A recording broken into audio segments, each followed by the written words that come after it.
Hello বন্ধুরা, good morning. আমি সঙ্গীতা। আমার নতুন একটা ব্লগে তোমাদেরকে অনেক অনেক ওয়েলকাম আর ভালোবাসা। কেমন আছো তোমরা সবাই? আশা করছি ভালো আছো আর সুস্থ আছো। আমরাও না বেশ ভালো আছি। আর আজকে দিনটি হচ্ছে শুক্রবার।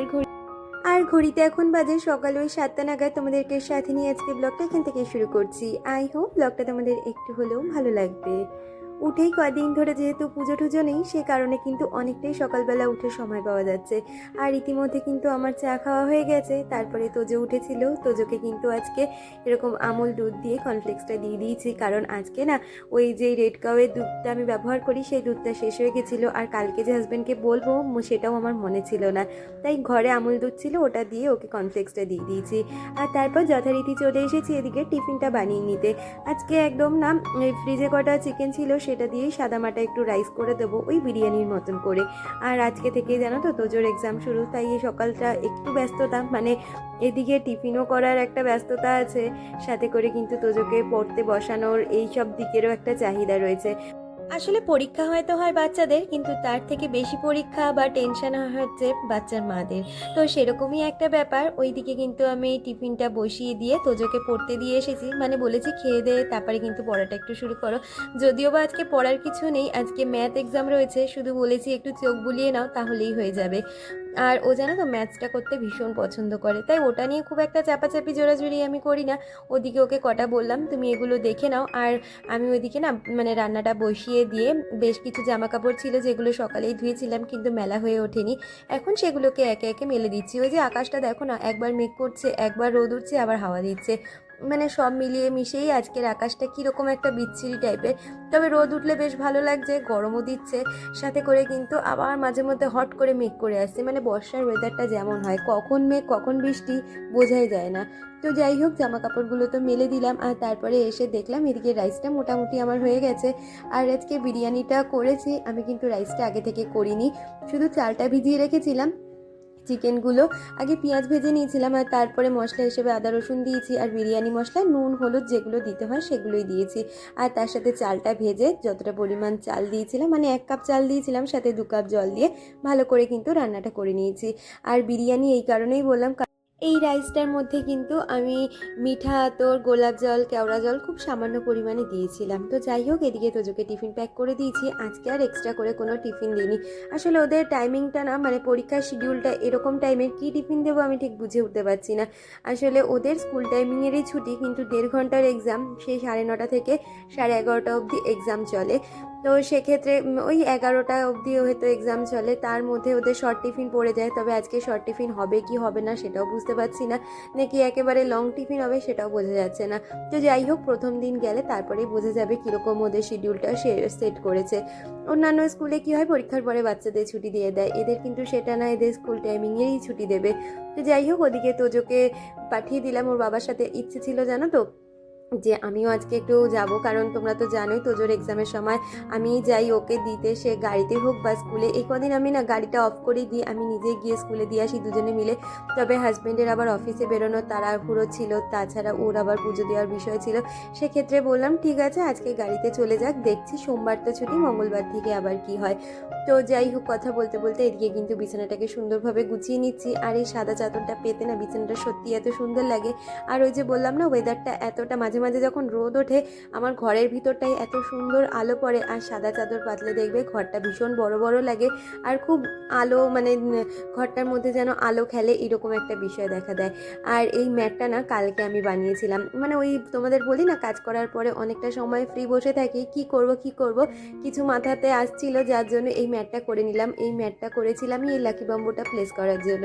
তোর ওপরে লাকি বাম্বুটা বসিয়ে দিলাম। আরও না এরকম জুটের যেই দড়িগুলো হয় কিনেছি, ইচ্ছে আছে কিছু কিছু জিনিস বানাবো, দেখা যাক, ওই ধীরে ধীরে যেই সময়টা আমি পাই রান্নাবান্না করার পরে সেই সময়টাতেই করে নেওয়ার চেষ্টা করব। তো কথা বলতে বলতে এই ঘরটা চলে এসেছি। এই ঘরে এসেই বিছানাটাকে আগে ভালো করে ঝেড়ে নিচ্ছি, কারণ এই ঘরে এখন খুব একটা জামা কাপড় থাকে না। জামা কাপড় আমি যখন একটা তখনই গুছিয়ে নিই, সেক্ষেত্রে জামা কাপড়ের জন্য ঘর বাড়ি নোংরা হওয়ার বিষয়টাই আসে না। আমাকে আগের দিনের ব্লগে সহজ রান্নাবান্না চ্যানেল থেকে দিদি কমেন্ট করেছে, দিদি লিখেছে খুব ভালো লাগলো ভিডিওটা, থ্যাংক ইউ সো মাচ দিদি, এইভাবেই পাশে থেকো। আর মিতালি দি আমাকে কমেন্ট করেছে, দিদি লিখেছে খুব ভালো লাগলো ভিডিওটা, ঠিকই বলেছো, ঘরে জামা কাপড় খুব বেশি গুছিয়ে শেষ করা যায় না, ভালো থেকো, ভালোবাসা নিও। সত্যি গো, আজকালকার দিনে আমাদের তো আর জামা কাপড় কেনার অকেশন লাগে না। আগেকার দিনে মানে যখন ছোট ছিলাম তখন ওই অকেশন মানেই জামা কাপড় হতো, যেমন পুজো, পয়লা বৈশাখ, জন্মদিন, এই কটা অকেশনই ছিল। তবে আজকালকার দিনে দেখো, আজকালকার দিনে কিন্তু মানুষের জামা কাপড় কিনতে অকেশন লাগে না। যেটা পছন্দ হয় মানুষ টুকটাক করে কিনেই ফেলে। আর সব থেকে বড় কথা, এখন অনলাইন হওয়ার কারণে যে বাইরে বেরিয়ে জামা কাপড় মানুষকে কিনতে হবে সেই অসুবিধাটাও নেই। এখন ঘরে বসেই মানুষের কত সুবিধে হয়ে গেছে জামা কাপড় কেনার। সেক্ষেত্রে জামা কাপড় তো সবারই বেশি হবে, বাচ্চা থেকে বুড়ো সবারই কিন্তু আজকালকার দিনে অনেক বেশি জামা কাপড়। আর সব থেকে বড় কথা কি জানো তো, এই ঘর বাড়ি নোংরাই হয় জামা কাপড়ের জন্য। যদি জামা কাপড়গুলো ঠিকঠাক মতন জায়গা করে গুছিয়ে রাখা যায় সুন্দর করে, তাহলে কিন্তু ঘর বাড়ি দেখতে অনেকটাই অর্গানাইজ লাগে আর সুন্দর লাগে দেখতে। আর সেগুলো যদি একটু হিডেন জায়গায় রাখা যায়, সেইটাও কিন্তু অনেকটাই বেটার লাগে। না হলে একদম চোখের সামনে জামা কাপড় থাকবে, বাইরে থেকে দুটো লোক এসে দেখলে বেশ বাজেই বলবে। তাই জন্য চেষ্টা করি, আমার তো আর হিডেন কোনো জায়গা নেই জামা কাপড় রাখার। আমার পিছনের ঘরে যে আলনাটা রয়েছে ওখানেই প্রতিদিনে যে জামা কাপড়গুলো আমরা পরি সেগুলো গুছিয়ে রেখে দিই।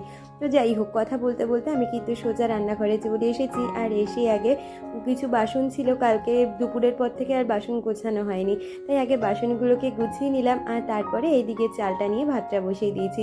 ভেবেছিলাম অয়েল কন্টেনারটা খালি হয়ে গেছিলো, সেটা রিফিলিং করে নেবো, কিন্তু এদিকে দেখলাম হাজব্যান্ড আবার বাজারপত্র নিয়ে চলে এসেছে। তো আগে বাজারপত্রগুলো গুছিয়ে নিই, তারপরেই ওই কাজটা করে নেব। আজকে আর বাজার থেকে সেরকম কিছুই আসেনি। প্রতিদিনে যে এরকম বাজার থাকে, নর্মালি আমাদের তো ডেলিকার বাজারটা ডেলিই করা হয়, তাই প্রতিদিন যা রান্নাবান্না করবে বলে ডিসাইড করা হয় সেই অনুযায়ী বাজারপত্র আসে। যেমন আজকে এসেছে শসা, তার সাথে পটল, আর আজকে যেই মাছটা রান্না হবে সেই মাছটা নিয়ে এসেছে। আজকে না জ্যান্ত রুই মাছ নিয়ে এসেছে। তো ওই মাছের থেকে না যেমন মাথা ছিল, ওর হচ্ছে তেল ছিল, তো সমস্তটাই ছিল। তবে মাথাটা দিয়ে আজকে কিছু রান্না করব না। প্রথমের দিকে ভেবেছিলাম কি, কালকে ফ্রিজের বেশ কিছুটা কুমড়ো ছিল, একটু মাথা দিয়ে কুমড়ো ভাজবো। তো হাজব্যান্ড বললো না, একটু উচ্ছে আর কুমড়ো কালকের মতন ভাজো, ওটা বেশ ভালো লেগেছিল খেতে। তাই জন্য মাছের নুন হলুদ মাখিয়ে, মানে মাথাটায় একজন দিদি আমাকে বলেছিল ডিপ ফ্রিজে নাকি মাছে নুন হলুদ মাখিয়ে রাখলেও বরফ হয় না। তো সেক্ষেত্রে আমি কিন্তু ডিপ ফ্রিজে নুন হলুদ মাখিয়ে মাছের মাথাটা তুলে রাখবো, আর বাকি মাছ আর তেলটাকে আজকে রান্না করে নেব। আমাকে রিয়েল ব্লগার এপি চ্যানেল থেকে দিদি কমেন্ট করেছিল, দিদি লিখেছিল খুব সুন্দর হয়েছে ভিডিওটা, থ্যাংক ইউ সো মাচ দিদি, এইভাবেই পাশে থেকো। আর বেবি কেয়ার অফিসিয়াল চ্যানেল থেকে দিদি কমেন্ট করে লিখেছিল তোমার সব ভিডিওই ভালো লাগে, ভালো থেকো, ভালোবাসা নিও। তুমিও খুব ভালো থেকো দিদি, আর সবসময় আমার ভিডিওর সাথে এরকমভাবেই থেকো, তাহলে আমি হয়তো একটু ইউটিউবে নিজস্ব পরিচয় অর্জন করতে পারবো। আর কালকে আমি একটা কমিউনিটি পোস্ট তোমাদের সাথে শেয়ার করেছিলাম, যেখানে আমি লিখেছিলাম আমার ইউটিউবের ফার্স্ট অ্যান্ড সেকেন্ড পেমেন্ট। আমি তো ফার্স্ট পেমেন্টটা যেহেতু অনেক দিন আগেই পেয়েছি, আর সেকেন্ড পেমেন্টটা কিন্তু আমি আগের মাসের শেষের দিকে পেয়েছি, আর এই মাসে আমি কিন্তু এটা মানে আমার ব্যাংকে ট্রান্সফার হয়ে গেছে, আমি ক্রেডিটও করতে পারছি। তো সেক্ষেত্রে আমি বলেছিলাম যে আমি তো ফার্স্ট পেমেন্ট নিয়ে কোনো ভিডিও তোমাদের সাথে কখনো শেয়ার করিনি, আর ওই পেমেন্টটা যেহেতু অনেকটা মানে আগের বছরে পেয়েছি, তাই আর তখন শেয়ার করা হয়নি। এই বছরে যখন আমি এই পেমেন্টটা পেয়েছি, তাই এবারে ভেবেছি তোমাদের সাথে আমার ফার্স্ট পেমেন্টের বা সেকেন্ড পেমেন্টের এক্সপিরিয়েন্স শেয়ার করব। এছাড়া তোমাদের যদি চ্যানেল রিলেটেড কোনো প্রশ্ন থাকে আমাকে কিন্তু অনায়াসে কমেন্ট করে বলতে পারো, তাহলে কিন্তু আমি তোমাদের সব কোয়েশ্চেনের অ্যান্সার দিয়ে দেওয়ার চেষ্টা করব। আর ইচ্ছে আছে প্রতিদিনের ভিডিওতে যেরকম আমার সংসারের গল্প তোমাদের সাথে করি, সেরকমভাবে কিন্তু আমার ইউটিউব যাত্রাটা কিভাবে শুরু হলো, বা ইউটিউবে যেইটুখানি আমি এগিয়েছি তোমাদের ভালোবাসাতে, তো অবশ্যই কিভাবে সমস্ত কিছু হ্যান্ডেল করি সেই নিয়ে একটা হচ্ছে মানে আমার ইউটিউব জার্নি নিয়ে তোমাদের সাথে ভিডিও শেয়ার করব। তো সেটা তো ইচ্ছে আছে, দেখা যাক। আমি খুব শিগগিরই মানে সামনের সপ্তাহের আগে এই ভিডিওটা শেয়ার করার চেষ্টা করছি। আসলে কি জানো তো, ভীষণ ব্যস্ততার মধ্যে রয়েছি। প্রথম তো তোজোর পরীক্ষা চলছে, আর দ্বিতীয়ত তোজোর পরীক্ষার পরপরই হাজব্যান্ড আবার ব্যাঙ্গালোর চলে যাচ্ছে। তো সমস্ত কিছু নিয়ে না ভীষণ একটা চাপের মধ্যে রয়েছি। আর তোমরা হয়তো বললে বিশ্বাস করবে না, আমার হাজব্যান্ডকে ছেড়ে আমি হয়তো বাপের বাড়িতে 1-2 দিন গিয়ে থাকি, তবে ওকে ছাড়া এই বাড়িতে থাকাটা আমার পক্ষে খুব ইম্পসিবল ব্যাপার। একবার বিয়ের পরপর আমার হাজব্যান্ড আমাকে রেখে ও কিন্তু দিল্লিতে গেছিলো ওর অফিস কনফারেন্সে। তো তখন আমার শ্বশুর শাশুড়ি ছিলেন, কিন্তু এবারে তো বলতে পারো আমি বাড়ির গার্জেন আর আমার আন্ডারে 2টো বাচ্চা। তো এটা ভাবলে ভীষণ খারাপ লাগে। সারাটা দিন কাজ বাজে কেটে যাবে, কিন্তু সন্ধ্যের পর থেকেই আমার যেন দিন আর কাটবে না। আর সব থেকে মানে কষ্ট পাবে হচ্ছে তোজো, আমি তো পাবোই, আমার সাথে সাথে তোজো কিন্তু ভীষণ কষ্ট পাবে। তো ওই 2-3টে দিন কিভাবে কাটাবো সেটা নিয়েও একটু চিন্তায় আছি। দেখা যাক, তার মধ্যে আবার হাজব্যান্ডের বার্থডে পড়েছে, সব মানে একসাথে মিলিয়ে খিচুড়ি হয়ে গেছে। তো দেখো কথা বলতে বলতে এদিকে কিন্তু মাছগুলোকে একে একে ভেজে নিয়েছি, আর আজকেও কিন্তু সবজি দিয়েই মাছের ঝোলটা করব। কালকের আর একটা কাঁচকলা ছিল, সেটা দিয়েছি, আর তার সাথে দিয়েছি আলু আর পটল এনেছিল, ওইটা দিয়েই কিন্তু, আর একটা ফ্রিজে ঝিঙে ছিল, সমস্ত কিছু সবজি দিয়েই মাছের ঝোলটা করে নিচ্ছি। আসলে সবজি দিয়ে মাছের ঝোল খেতে কিন্তু ভীষণ ভালো লাগে, আর আজকের মাছটা তো জ্যান্ত মাছ, সেক্ষেত্রে কিন্তু এটা খেতে আরও টেস্ট হয়েছিল। আর আমি না একটু খাওয়ার সময় গন্ধরাজ লেবু দিয়ে খাই, সেটাও বেশ আমাকে ববিস কুকিং অ্যান্ড ব্লগ চ্যানেল থেকে দিদি কমেন্ট করে লিখেছিলে, খুব ভালো লাগলো, থ্যাংক ইউ সো মাচ দিদি, এইভাবেই পাশে থেকো। আর বিউটিস মেকওভার লাইফস্টাইল থেকে দিদি কমেন্ট করেছো, দিদি লিখেছো তোমার গোছানো রান্নাঘরটা দেখতে আমার ভীষণ ভালো লাগে গো, thank you so much dear, এইভাবেই আমার পাশে থেকো। আর তোমার নামটা কিন্তু আমাকে পরবর্তী ভিডিওতে জানিও। আর শাইনি হীরা চ্যানেল থেকে দিদি কমেন্ট করে লিখেছো, দিদি তোমার রান্নাগুলো দারুণ হয়, ভালোবাসা দিয়ে শেষ করলাম ভিডিওটা, ভালো থেকো, তুমিও খুব ভালো থেকো, আর এইভাবে আমার ভিডিওর পাশে সব সময় থেকো। তো দেখো কথা বলতে বলতে আমার কিন্তু মাছের ঝোলটা রান্না হয়ে গেছে, সাথে কুমড়ো আর যে উচ্ছেটা ভেজেছিলাম সেটাও কিন্তু ভাজা হয়ে গেছে, আর তার সাথে ওই যে মাছের যে তেলটা এসেছিলো, ওটা না ঘরে বেগুন নেই, একটু ভাবছি পেঁয়াজ আর আলু দিয়ে ভাজা ভাজা মতন করব। আসলে ওই মাছের তেলটা খেতে আমার খুব পছন্দ, মাছের তেল, মাছের ডিম, এগুলো আমার ভীষণ ভালো লাগে খেতে। আর মাছের তেলটা করার জন্য কড়াইতে তেল দিয়েছি, আর তার মধ্যে পেঁয়াজটাকে ভালো করে ভেজে নিয়েছি, আর ওর মধ্যে বেশ কিছুটা পরিমাণে রসুন দিয়েছি। কাঁচা লঙ্কা একদমই ছিল না, যার জন্য কাঁচা লঙ্কা দিইনি। আর তার সাথে কিন্তু এরকম চৌকো চৌকো করে কাটা আলু দিয়েছি। আলুটাকে ভাজা হয়ে যাওয়ার পরে ওর মধ্যে কিন্তু মাছের তেল, নুন, হলুদ দিয়ে ভালো করে কিন্তু ভাজা ভাজা মতন করে নিয়েছিলাম, দারুণ হয়েছিল জানো তো মাছের তেল দিয়ে এই ভাজাটা। আর এটা না গরম ভাতের সাথে খুব ভালো লাগে খেতে। আমাকে আগের দিনের ভিডিওতে সোনালি কমেন্ট করেছিলে, সোনালি লিখেছো, হাই দিদি কেমন আছো, আমি সোনালি, আমি খুব ভালো আছি সোনালি, তুমি কেমন আছো।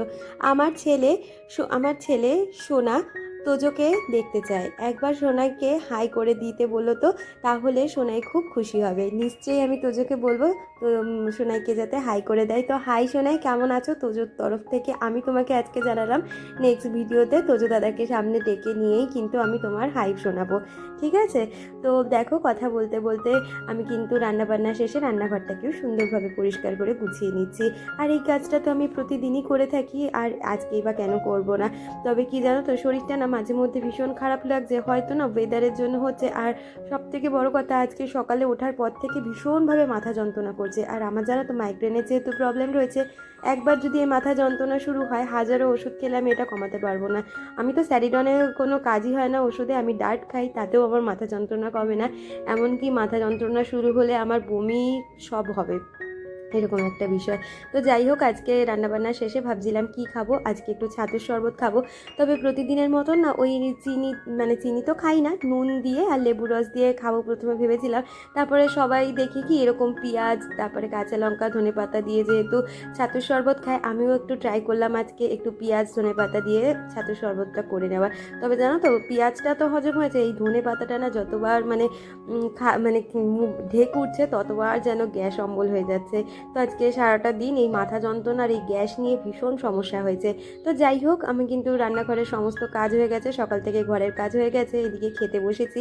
ঘড়িতে দেখো এখন 11টা বাজে, 11টার মধ্যে সংসারের সমস্ত কাজ গুছিয়ে গেছানো সমস্তটা হয়ে গেছে। আর দুপুরের লাঞ্চ করে আজকের ভিডিওটা শেষ করছি।